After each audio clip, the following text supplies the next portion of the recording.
Hi everybody and welcome back to the Half-Ass Homestead. My name is Angie and today we're going to be talking a little bit about garden organization, or outside of the garden organization.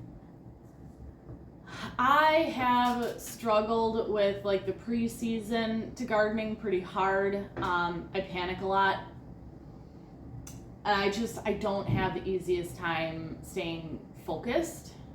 Spring is really rough for me.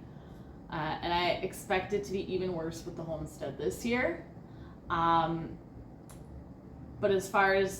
hopefully as far as the city garden goes, it'll be relatively easy. So I'm going to touch base on my seed catalog briefly. It's not very complex. It's definitely an upgrade from, I used to keep my seeds in an ice cream pail, but when I outgrew the ice cream pail, I moved to a card box and little boxes inside of the card box. So, I mean, I haven't had anything special up until this year, but with the homestead, we're going to need a lot more seeds. So,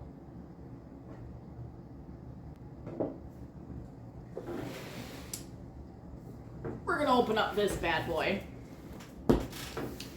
So when we're looking at my seed catalog, I have everything in order of the dates that they need to be planted.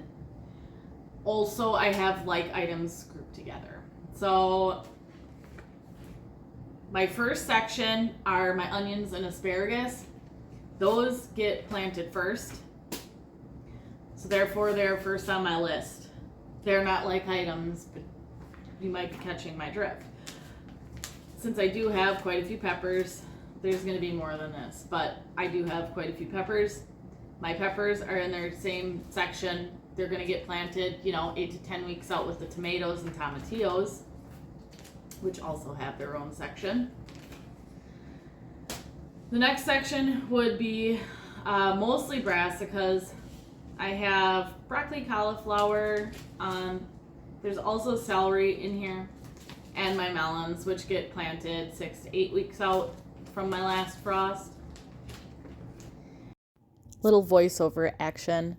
This section consists of radishes and corn. They get direct sowed a couple of weeks before my last frost, which is in mid-May. That is why they're kept separate from the brassicas. Beans, pea pods, carrots, okra, kohlrabi, those are all next on the docket to be planted. And then my squash, which I will plant at the same time. Those are all mid-June as well. I have my cucamelon and my jelly melon back here because they just don't make sense anywhere else. My Brussels sprouts, which are going to be planted the latest, but they're here because I only have one variety of Brussels sprout, along with my cucumbers. So, last section, now I have my herbs and lettuces and kale, brassicas, some leafy brassicas, stuff like that. Followed by my flower seeds, which are in the back of the binder. There's nothing really super special about the way I set this up. It's very basic. I just wanted it to be slightly easier to find my seeds rather than alphabetical order. We're going to shove this out of the way. We're going to talk about my garden planner. And now I feel like I should probably bring you in closer to kind of look and see what I'm doing, and kind of get a good drift of what's going on here. So let's do that. All right, so what we are looking at is my garden to scale, 25 by 50. This is the homestead garden. You guys might be a little disappointed, but I don't even have the city garden planned. So I'm going to work on it. I'm just waiting for the rest of my seeds to come in, and then I will plan that. So this is the first thing that I do, is I go through and I decide how much of everything that I want, how much I feel will be sufficient for us to eat and then put up. So we've got everything mapped out from aisles to permanent, like to, semi-permanent fixtures, like the the pickle trellis, which is going to be an A-frame. We have tomato cages, a tomato trellis, and then a garden arch walkway. So everything's very nicely planned out and ready to rock and roll. So this is going to help me plan how many seeds I need to start indoors. It's going to help me plant the rest of my garden and hopefully take me through the entire season. So that is that there.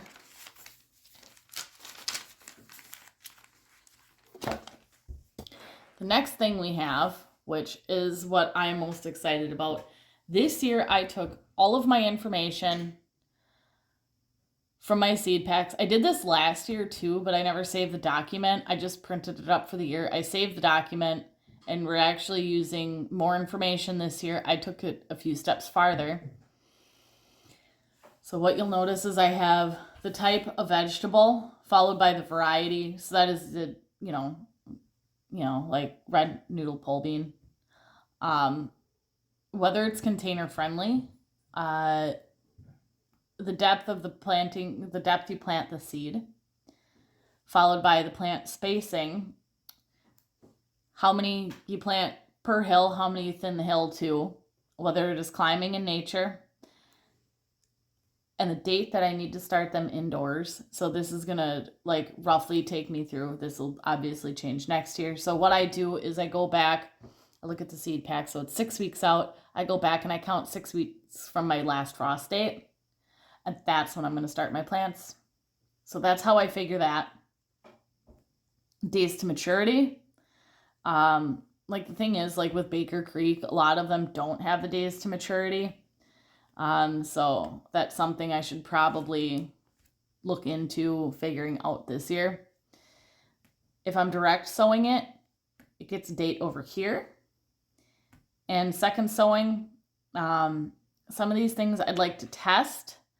Some of these things I know I can sow for a second succession.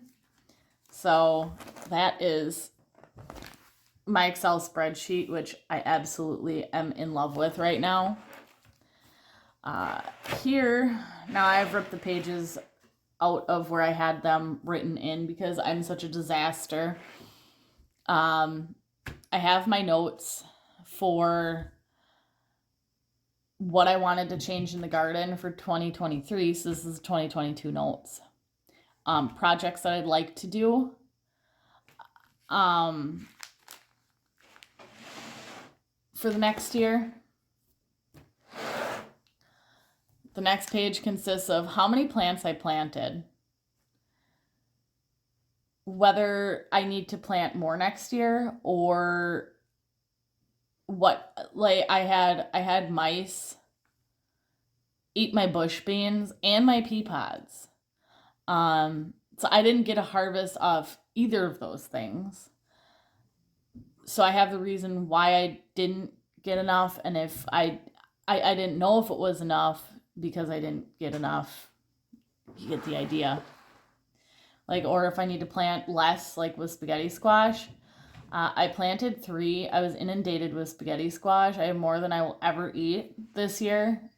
I bumped that down to 1, if I even plant any this year, because I am very sick of spaghetti squash now. I have some notes on shade tolerant plants because I do have a hard time remembering that. In the garden, in the flower beds, I have no problem with shade lovers, but in the vegetable garden, I do. So I've got my shade tolerant and my shade lovers. And that's it. It's very, very simple.